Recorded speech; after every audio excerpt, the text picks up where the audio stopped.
Before any siege begins, before the first arrow flies, before the first horn sounds in the valley below, someone has to walk the walls. It is the dullest job in the keep. It's also the most important. You walk the walls to answer a single question, a question no one person can usually answer. Where are the ways in? In a castle, that question is easy.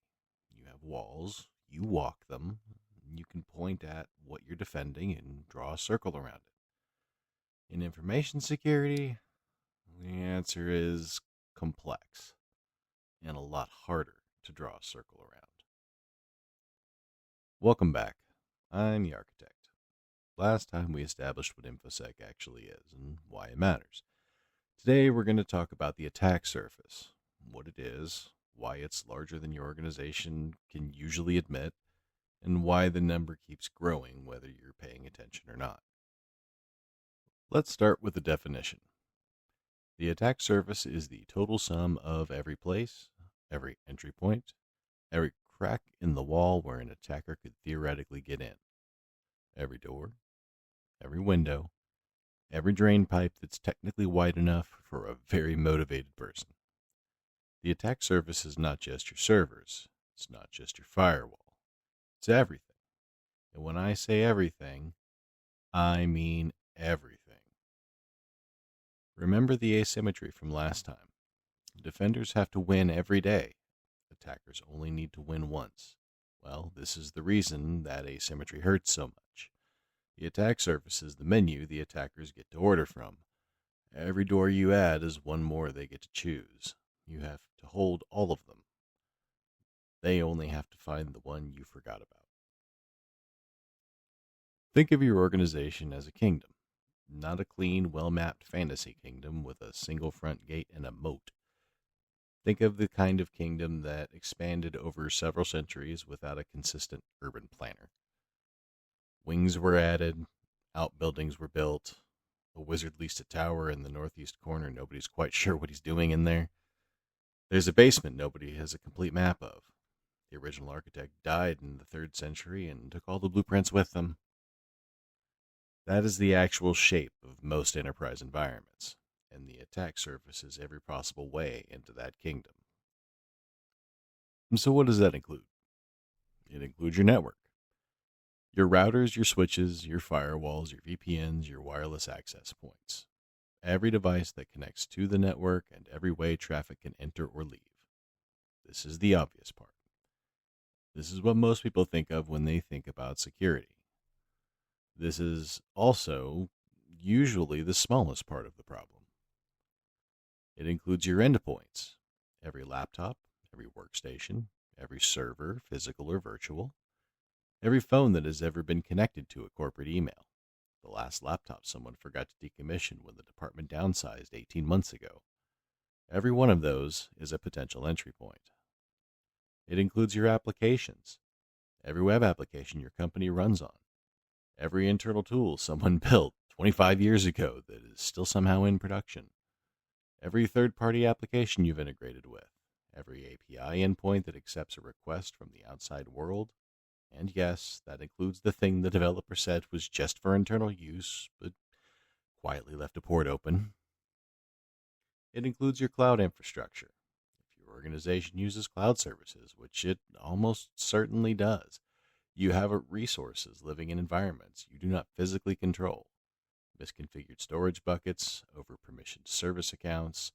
Cloud environments are powerful and flexible, which also means the list of ways you can accidentally leave something exposed is creative and long. It includes your supply chain, every vendor you work with, every piece of software you license, every library your developers included in a code base. When you trust a third party, you inherit a fragment of their attack surface. This is not hypothetical. Some of the most significant breaches in recent history came not from attackers kicking down the front door, but from walking through the side entrance that was left open by a trusted supplier.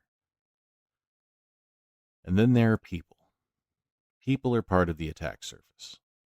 Every employee with an email address, every contractor with system access, every executive whose password is their dog's name and their birth year. Social engineering, phishing, credential theft, insider threats, accidental misconfigurations. Humans consistently are the most targeted component of any organization's attack surface, and also the one that gets the least technical attention. Here's the part that makes this particularly entertaining to think about. The attack surface does not stay the same. It changes constantly. You add a new web application, attack surface grows. You onboard a new vendor, attack surface grows. You migrate infrastructure to cloud, attack surface changes shape. Someone brings their personal phone to work and uses it to check corporate email. Attack surface extends into a device you have zero control over. Your developer includes a new open source library to solve a specific problem.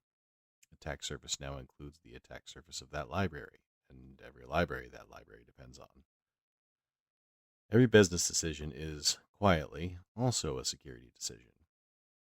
Most of the time, nobody frames it that way. The business decides, the security team finds out later. This is why the attack surface of most organizations is larger than leadership believes it is. I want to pause on that one for a second, because it matters. Most organizations have a mental model of their own attack surface that is significantly smaller and cleaner than reality. It's not criticism, it's an almost universal condition. The reason is simple. The attack surface grows faster than the documentation of it. A system gets stood up, it gets added to the roadmap, it gets launched. It almost never gets removed from the attack surface when it gets decommissioned, because decommissioning often isn't as clean as standing something up. There's a practice called attack surface management, which is exactly what it sounds like. Continuously discovering, cataloging, and monitoring every asset and exposure across your environment. We'll go deeper on that later in the series. For now, understand that this is not a document you create once and file, it's a living thing. Here's the mental model I want you to take away from this episode. Stop thinking about your organization's security posture as a castle with a single gate. Start thinking about it as a capital city that has been built over 1,000 years. New districts going up faster than anyone can wall them, gates held by people who do not technically work for the crown, but still somehow have a key. Aqueducts, sewers, tunnels, merchant roads, the couriers who come and go all day. Every one of them a way in for someone sufficiently patient and motivated. The goal is not to eliminate the attack surface. That is not achievable for any organization that is actually trying to do business. The goal is to know what it is, to understand what parts of it are most exposed, to decide which doors need better locks, and which windows should probably just be bricked over. And how you make that decision, how you choose what to defend first when you cannot defend everything at once, is a whole conversation on its own. We'll have it soon. You cannot defend what you cannot see. That is the core lesson of attack surface management. It's also why so many organizations get hit by things that feel like they should have been obvious. They were not ignored because no one cared. They were missed because no one had a complete picture of what they were supposed to be watching. Last episode, I asked you to start thinking about InfoSec not as a technical problem, but as a strategic one. The attack surface is Exhibit A. The technical solutions exist for most of the problems you will find when you map your attack surface. The harder challenge is knowing what you have. So, exercise for the listeners who are actually in the field. Pick one part of your environment. One, your web applications, your cloud assets, your third-party vendors, your endpoints. Just one. Ask yourself, do we know everything that's in there? Do we have a current, accurate inventory? Do we know what's exposed? If the answer is yes, you're ahead of a lot of organizations.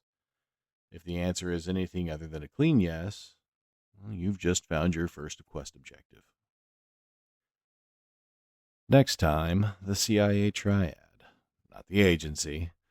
The three core principles that every security control in existence is ultimately trying to protect: confidentiality, integrity, and availability. The three laws of the kingdom, and why violating any one of them is a very bad day. I'm the architect. We'll talk soon.